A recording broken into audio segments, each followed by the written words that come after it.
Bonjour, bonsoir. Bienvenue sur la chaîne de l'immigration et de l'entrepreneuriat. Aujourd'hui, nous allons parler d'un sujet brûlant, d'un sujet méconnu du grand public. Et là, je parle comme cela des Canadiens, des Québécois et de certains Africains. Nous allons parler du rôle significatif et important des Noirs dans l'armée canadienne.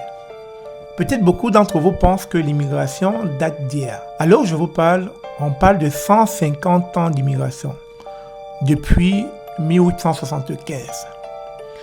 Et on peut se dire que l'arrivée des Africains, c'est autour des années 80, quand ils arrivent en masse. Mais avant les Africains, il y a eu beaucoup de Noirs dans l'armée canadienne durant la Première Guerre mondiale. Comme vous pouvez l'apercevoir sur cette photo, c'est le cas du 2e bataillon de construction de l'armée canadienne, photo prise durant la Première Guerre mondiale autour de 1917. Alors, ces différents Noirs que vous voyez sur la photo proviendraient de plusieurs pays des Caraïbes, Trinité et Tobago, la Barbade, bref, des Antillais de manière générale. Malgré leur bravoure, leur dévouement à vouloir servir leur pays, qui est le Canada, ils ont quand même été victimes du racisme systémique et de la ségrégation à cette époque-là. Bien que cela soit documenté dans le musée canadien de la guerre, on constate que beaucoup de Canadiens ne connaissent pas cette histoire et encore pire, cela n'est pas enseigné dans les écoles.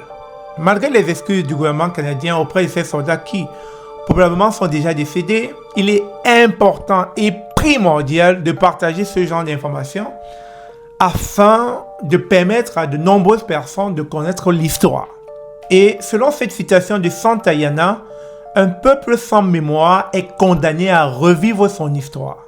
Restez connectés, nous allons donc allumer votre mémoire afin que vous reviviez l'histoire des Noirs dans l'armée canadienne afin de l'avoir continuellement en mémoire.